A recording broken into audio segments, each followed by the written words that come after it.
Victoria Dufresne, bienvenue sur les ondes de la Radio CEF.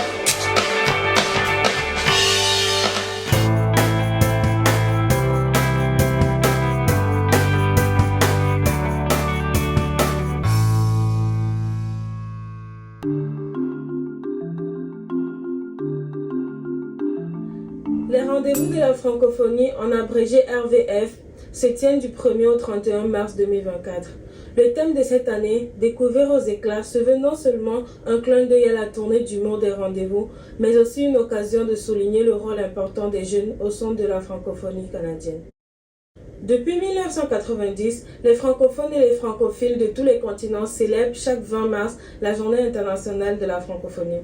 Cet événement a été créé en 1988 pour célébrer la langue française et ses 300 millions de locuteurs dans le monde. La date du 20 mars a été reconnue en commémoration de la signature le 20 mars 1970 à Niamey, au Niger, du traité portant sur la création de l'Agence de coopération culturelle et technique, en abrégé ACCT, première organisation internationale francophone.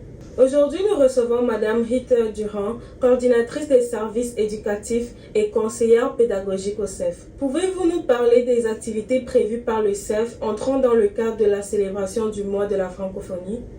Alors, premièrement, la planification du mois a été élaborée par un comité fabuleux, composé de Mélanie Garot, Rabia Lacter, Marlène Léa, Gérald Sévy, Daniel Dion, Sakina Yahoo et moi-même. Donc, on s'est organisé, essentiellement, on s'est rencontrés à plusieurs reprises pour élaborer la planification. Et ce qu'on a fait avec tout ce qu'on a partagé avec les équipes écoles, c'est qu'on a divisé le plan en plusieurs catégories. Donc, la première catégorie s'agissait catégorie école. Donc, on suggère des journées d'esprit, des différentes activités. Et là, par la suite, on l'a divisé par catégorie d'âge. Donc, on est allé avec le préscolaire, le primaire et le secondaire. Et les trois différents regroupements, l'encadrement est essentiellement semblable. Donc, on commence toujours par une activité d'ouverture. Donc, la plupart des écoles ont déjà vécu leur levée du drapeau. Donc, ça, c'est l'activité de clôture. Ainsi qu'une activité, une suggestion pour un babillard que les élèves ils peuvent contribuer. Donc ça, c'était l'activité d'ouverture.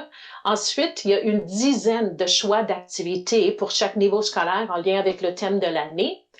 Ensuite, on leur donne aussi des suggestions d'activités pour vivre le mois de la Journée internationale des mathématiques, qui est le 14 mars. Donc, ça s'en vient, ça. Et là, par la suite, on donne aussi des suggestions d'activités pour souligner la journée de la francophonie qui est le 20 mars. Et on clôture avec une suggestion d'une activité de clôture essentiellement.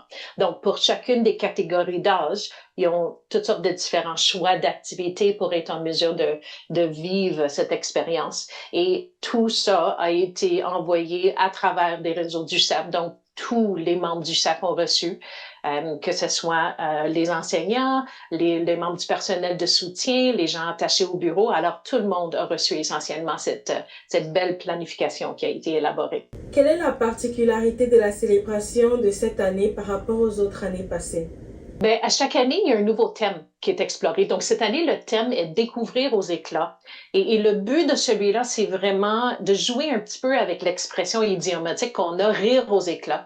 Donc, la plupart des activités qui sont préconisées et suggérées par le rendez-vous francescois sont en lien avec ça aussi. Et en plus, il y a une tournée d'humour. Donc, Micheline Marchidon et Le Franco font partie. Donc, pour nous, ce qu'on a fait dans ce cas-là, lorsqu'on a choisi les activités à suggérer aux équipes écoles, on est allé avec le thème. Donc, on s'est assuré que c'était des choses ludiques. Donc, des façons d'apprendre et des façons de souligner sa francophonie, mais encore une fois, selon le thème, découvrir aux éclats. Quel impact les activités programmées par le CEF peuvent-elles avoir sur les élèves? Notre premier but, c'est vraiment que les élèves ils puissent s'affirmer davantage comme francophones. Que ce soit francescois, francophone, parce qu'on sait très bien, on a quand même beaucoup de différentes élèves provenant de différents pays. Donc, essentiellement, ce qu'on veut vraiment voir, premièrement, c'est que les élèves ils s'affirment davantage comme étant francophones, francescois. Mais il y a d'autres impacts qu'on peut voir à travers de ça. Si on passe au thème de cette année, découvrir aux éclats, donc notre but, c'est vraiment apprendre en s'amusant. Alors, beaucoup d'activités, beaucoup de jeux sont suggérés aussi à l'intérieur de ça. On peut voir aussi un impact au niveau de la fierté des élèves, au niveau de l'inclusion et de valoriser la diversité, d'apprendre à se connaître davantage. Puis définitivement, de commencer à apprendre davantage au niveau des référents culturels.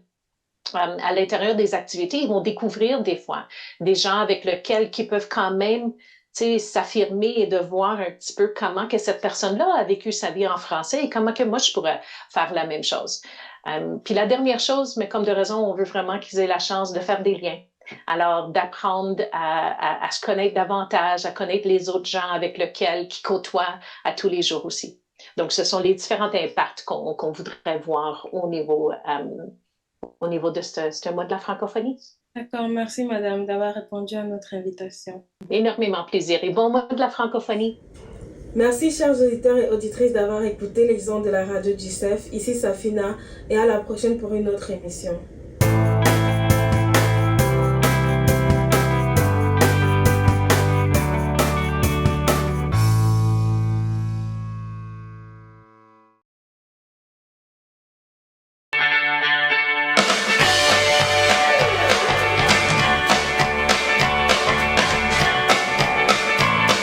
Ici Gabriel Dufresne, bienvenue sur les ondes de la radio CEF.